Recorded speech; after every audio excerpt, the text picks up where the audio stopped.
नमस्कार। आज हम एक अहम मुद्दे पर बात करने वाले हैं, कार्यस्थल पर पर्यावरण सुरक्षा। हमारे पास एक स्रोत है जिसका शीर्षक है पर्यावरण घटनाएं, रोकथाम और सुरक्षा। तो इसका मकसद साफ है, काम की जगह पर पर्यावरण से जुड़े जो खतरे हैं उन्हें समझना, प्रदूषण को रोकना और जो सुरक्षा नियम है उनका पालन सुनिश्चित करना। चलिए इसमें थोड़ा और गहराई से उतरते हैं। सबसे पहले ये समझना जरूरी है कि ये पर्यावरणीय घटना आखिर है क्या। स्रोत बताता है कि इसमें कुछ भी हो सकता है, जैसे कोई केमिकल लीक हो गया या कुछ फैल गया, तील वगैरह। हाँ, या फिर हवा या पानी में प्रदूषण फैलना या कचरे का सही तरीके से निपटान ना करना।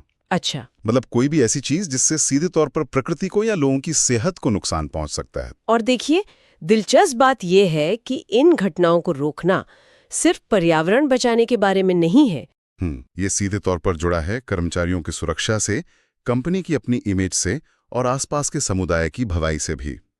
स्रोत इस बात पर काफी जोर देता है कि कोई भी गड़बड़ी हो तो उसका जल्दी पता लगना और इसकी रिपोर्टिंग कितनी अहम है। हाँ, ताकि नुकसान कम से कम हो। बिल्कुल बिल्कुल सही कहा। हाँ।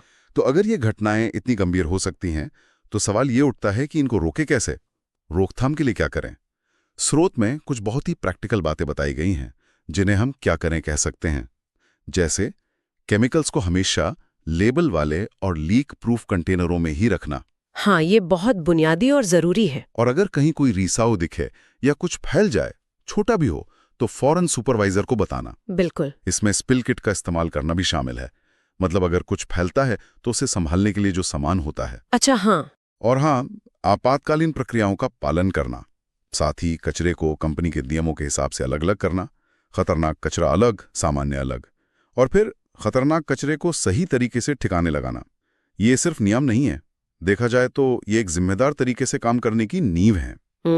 ये दिखाता है कि हर व्यक्ति अगर थोड़ा सावधान रहे तो सबकी सुरक्षा में कैसे मदद मिलती है। इसी से जुड़ी एक और बात है, व्यक्तिगत सुरक्षा उपकरण, मतलब पीपीई। हाँ, पर्सनल प्रोटेक्टिव इक्विपमेंट। स्रोत याद दिलाता है कि काम के हिसाब से जरूरी हो सकता है, जैसे हेलमेट, सेफ्टी वाले जूते, दस्ताने। और अगर धूल या केमिकल का काम है तो मास्क पहनना, या जैसे छींटे उड़ने का खतरा हो तो सेफ्टी वाले चश्मे। हाँ, ये पीपीई वाली बात ये भी दिखाती है कि व्यक्तिगत सुरक्षा और पर्यावरण सुरक्षा कैसे जुड़ी हुई हैं। अच्छा, कैसे? देखिए, सही उपकरण पहनने से न केवल वो व्यक्ति खुद सुरक्षित रहता है, बल्कि वो किसी घटना को, मान लीजिए कोई केमिकल फैल गया, तो उसे शायद बेहतर तरीके से संभाल पाएगा या उसे बढ़ने से रोक पाएगा। समझ गई।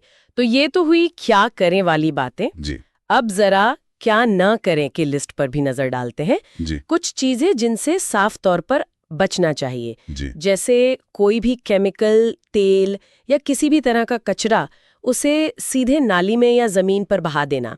ये तो खैर बहुत ही गलत है। हाँ, ये तो सोचना भी नहीं चाहिए, बिल्कुल नहीं। और एक और अहम बात, छोटे मोटे रिसाल को ये सोचकर नजरअंदाज नहीं करना कि अरे ये तो थोड़ा सा ही है। हाँ, अक्सर ऐसा हो जाता है। क्योंकि वही छोटी सी लापरवाही कभी कभी बड़ी मुसीबत बन जाती है।